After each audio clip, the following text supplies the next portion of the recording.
slečna Lucka Štruncová nám přinesla ukázat své výrobky. Její 15 let.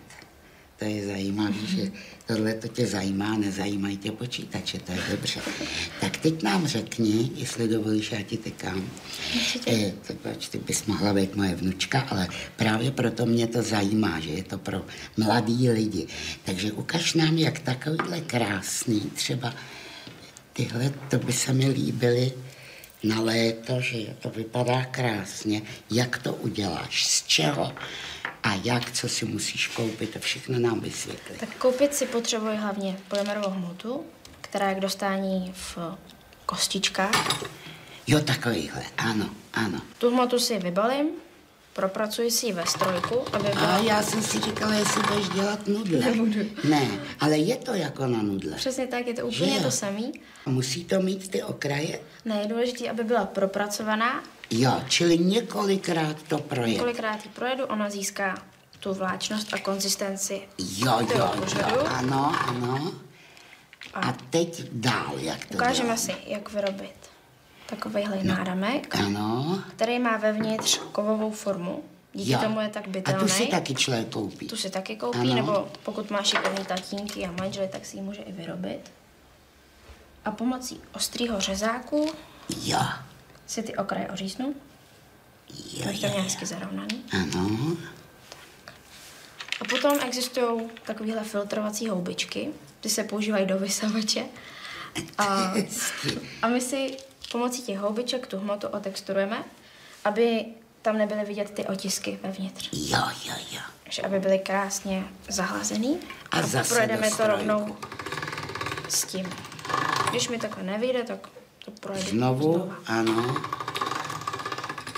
Učený z nebe nespat, jak se říká. Ta hmota získá tu texturu. Jo, takhle. A teďko my ten plát aplikujeme na tu formu. Na tu formu. A aby ten plát hodně dobře držel, tak použijeme takový lepidlo, což je to samý jako ta hmota, ale v tekutý formě. Jo. Říká se tomu tekutý polymer. No ale jak vás to baví, to je perfektní. moc. No to se mi líbí. Tak. Tu hmotu dáme takhle. Ten plát si přesně ořízneme podle toho náramku, podle té formy, aby jsme se s tím potom nezdržovali. A teďko opatrně ten plát potřebuji dostat dovnitř. Dovnitř. Já bych vám pomohla, ale on vám nikdo nepomáhá, takže... Tak, takhle si ji tam opatrně vložím a rukama roztáhnu a přiložím ji k tomu plátu. A přitlačíme. A jestli to tam takhle mačkám všechno, tak si ten přebytek buď takhle odtrhnu, nebo oříznu tím řezákem. A potom na to využiju nějaký řezák, který mi tu hmotu takhle očistí. Jo. Zase ten stejný plát, akorát na vrchní část. Jo.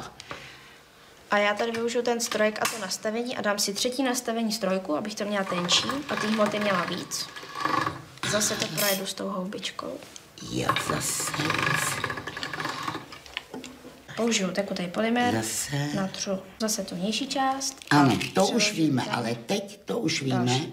Ale mě by zajímaly ty korále. Jo, z čeho to je?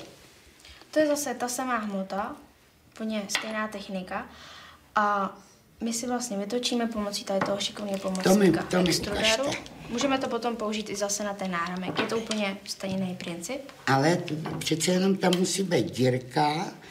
Musíte si koupit nějaký ten vlasec, nebo co to je tam. To jsou potom různý šperkařský komponenty. A ty se dají koupit. Dohromady. Jo. Na to budu potřebovat aspoň 2 barvy té hmoty. Vyválím si ji do takového válečku. Je to jako modelína. Jako modelína. Akorát trošku jenomže tuší. Přesně tak. Malinko tuší. Tak, dám si ty 3 barvy k sobě. To je ono, to mě zase malinko zaválím. Ano. A takhle ten váleček zamotám. Jo, takhle. Jo. Vyválím. Zase vyválím. A vložím ho do toho extrudéru. A to se dá taky koupit. Ano. Tak. Ten je přímo pro polymerové tady hmoty. Vám tohleto podám. K tomu extrudéru potom jsou nástavce nebo disky, které se prodávají v různých barevných variantách se všemi tvary. A to se tam vložím ho do té matky a zašroubuju. Jo, A teď bude to kouzlo, teď to přijde. že budu točit a ty hady přes ten nástavec polezou ven. Jo, tak to jsem zvědavá, co a co s tím letím teď udělat? Ty potom využím na ty korále, náramky, cokoliv budeme ukázat, s tímhle bych si nevěděla rady. A ten princip je úplně jednoduchý, jako v keramice. Když chci korálek, ten chci, tak si vezmu nějaký zbytek hmoty. Tak tady se spotřebuje komplet všechno. Úplně všechno. Tady nejsou žádný odpady, což je šikovný. Tak vyválím si z něj kuličku. A vidíte, to bych nevěděla. Teď musíte udělat dírku. Teď do ní udělám dírku. No, to je vidět. Nejlepší ji takhle propíchnout skrz. Ona se teda zdeformuje, ale pak ji v rukách dovytvořím. Potom si ji na to nasadím. Jo. Tak mám dírku a teď hada budu omotávat kolem korálku. Začátek si udělám malinkou spirálku. Dám ji na střed k té dírce. A potom jemňoučce budu motat ten korálek. No, to musíte být zručná na tohle. To není a trpělivá. Až bude mít ten korálek hotovej, dáme ho na pečící papír nebo na dlaždičku. Ano. A upečeme ho v troubě. No, tohle, když se upeče tedy, tak se to musí potom navlíknout. To je to nejtěžší, ne? Myslím, že to je zrovna to nejjednodušší. Nejjednodušší. Lucko, my jsme ještě nedodělali ten náramek, protože ten vypadá vlastně v konečné fázi takhle, že jo? Přesně tak. A my jsme si zakryli tu formu, která je vevnitř. My nechceme, aby byla vidět, protože ona není zrovna hezká. A chceme tam jenom tu černou. Tak si takhle ty okraje zmáčkneme k sobě. A zase s tou texturovací houbičkou zaťupáme, aby byla ta textura všude stejná. Tak. Potom jsme si vytočili ty hady a já si vezmu jenom jeden. kousíček, A zase si uděláte to vločko. Udělám si začátek a pak je lepší si to dát na nějakou podložku. A motat takhle dokola. Točit takhle ručně. Jo. Což je velmi uklidňující práce. Myslíte? Myslím, že jo. Vezmu si váleček a chci, aby ta spirálka držela k sobě u sebe, tak malinko si to zaválím, ale nechci ztratit zase tu texturu, která tam je. Pomocí řezáku tu spirálku dostanu z té podložky. A teď přijde to pravý. A jenom ji jednoduše uložím. To už se nemusí lepit. Hmota, tohle je taky neupečený a krásně to drží. Potom odekoruju ten náramek úplně celý. S těma spirálkama můžu dělat malinký, veliký, to je úplně jedno.